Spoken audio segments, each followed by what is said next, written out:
Hello guys, welcome to the Footybets YouTube channel where we discuss about the football games across Europe's top 5 leagues.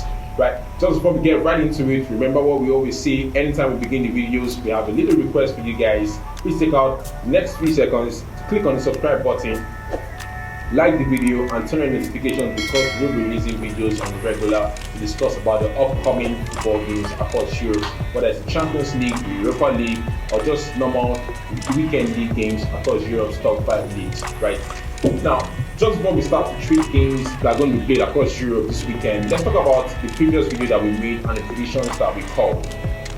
We called about 10 games and we did a review. We were only wrong in 3 of those 10 games, right? So our score was about 7/10. The 3 games in particular were the shocking results, Juventus losing to Monza, which was an absolute shocker. And then the game Inter versus Udinese, we did call that game for Inter. Inter ended up losing that game 3-1 to Udinese. And then the last game was Roma versus Atalanta. We went for a goal in that game, but Atalanta won that game 1-0. So I do apologize for anyone who staked on those 3 games and lost money. Obviously, it's football. You can't get it all. You can't be accurate 100% all the time, right? So apologies there. Now let's get right into this weekend's game. Now the biggest game across Europe, obviously, is not London Derby featuring Arsenal versus Tottenham. Now, if there was anyone in July who thought Arsenal was going to be top of the league after 7 games when they saw the fixture list, I mean, give yourself a round of applause, right? Arsenal are top of the Premier League, unbelievable, first time in a long time, right? And they have only lost once in 7 games, right? The other 6 games they won, and pretty well, leading the Premier League with about 18 points, about 2 points ahead of Manchester City there. They face Tottenham, who are third on the league table there too, without any loss so far in this campaign, and sitting pretty well up there in the table there. I just think that because of the break, because of the international break, you will find a lot of teams who will play with a little less cohesion because they haven't really had time to work out their game plan on the pitch. Obviously, you have guys returning from the European games on Tuesday or very early Wednesday morning. You have guys from South America returning late Wednesday evening, and so because of the jet lag, they probably won't join their teammates up until Thursday. So that's why you always notice that games either side of the international break always throw up these very, very funny results. As a result of that, we're only going to limit this video to just about 5 games across Europe, games that we can really put our money where our mouth is. For Arsenal Tottenham, I expect Antonio Conte to be very conservative in this game. 2 lines of 4, a very defensive game plan, to hit Arsenal at the counter. If you saw that game, Arsenal versus Manchester United, it did expose Arsenal's naivety there in big games. So at 1-1, I do feel like Arsenal would have either settled for a point or just be patient and just keep probing. But the gung-ho mentality to go and chase that second goal at Old Trafford and eventually play into Manchester United's hands, and the second and the third goal were just basic counter-attack, and they basically hit Arsenal on the counter-attack to win that game 3-1. So maybe we will be seeing a lot more maturity in the game against Tottenham, because I expect it to be attack versus defense, and Tottenham really just playing on the break. For that, I'm going for a Tottenham X2, so that's a Tottenham win or draw, or an Arsenal and Tottenham goal there. Right, the next game in the Premier League we'll talk about will be Liverpool-Brighton. I'm a big Liverpool fan, but I was looking at this game on Wednesday, and the first thing that popped up right out of the fixture list was I saw 1-2. Now 1-2, by 1-2 I mean that the game was going to finish Liverpool 1, Brighton 2. I mean, I shouldn't say this, but I'm a big Liverpool fan, but hey, that's the first thing that popped out of my head. I hope it doesn't happen. But I look at that Brighton midfield: Caicedo, Mwepu, McAllister. Right now, we just feels a whole lot better than Liverpool's midfield.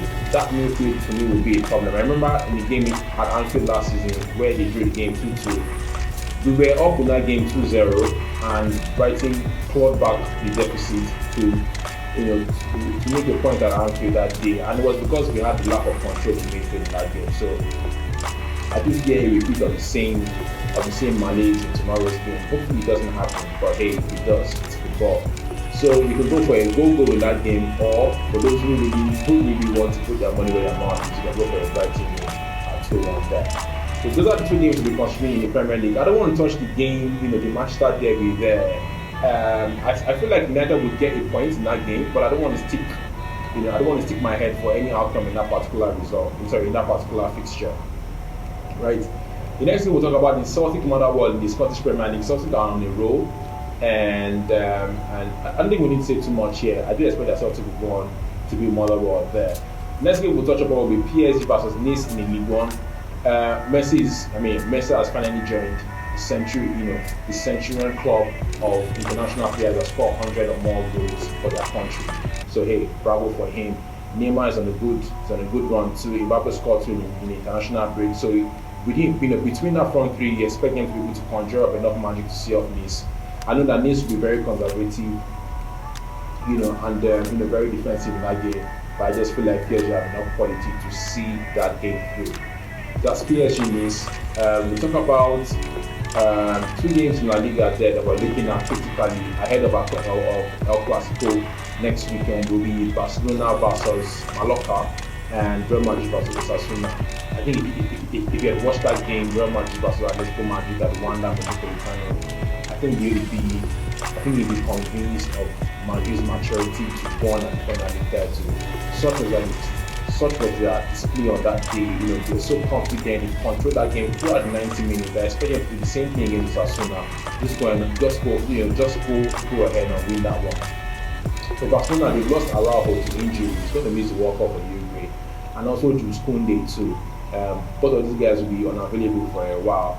But we did the rounds, and I know that even the news that Bellerin might be out too for a couple of weeks too isn't too good at the moment. But I think that Barcelona have enough in their ranks, to get through the game against Mallorca. So yeah, I'm going for Barcelona and Real Madrid straight in preparation for next weekend's El Clasico at the Bernabeu. Right. So I've covered these 5 games. I know it's very short, and it's approximately about 4 to 5 points there. But this weekend is about keeping your money and playing it safe. Like I said earlier, games after the international break are always very tricky because not enough teams have had enough time to practice on the training pitch. So yeah, let's do a quick recap. We said Arsenal versus Tottenham there. I feel like Tottenham might just be able to nick it, but in the worst case scenario, if Tottenham win or draw, it's suffice. Liverpool versus Brighton are coming into a goal. And for those who really want to stick their money, stick their money where their mouth is, they will go for a Brighton there 2-1, 1/2.5. Yeah, and the Celtic Motherwell straight win, and then Real Madrid and Barcelona to ease through Mallorca and Osasuna respectively, and then PSG to beat Nice. Oh God, okay, Nice or Nice, well, whichever way you want to pronounce it there. So that's 5 games, right? Don't forget what we always say on this channel is that you should only gamble with an amount that you are comfortable losing. Don't forget that you must be 18 and above, and then you should always gamble responsibly.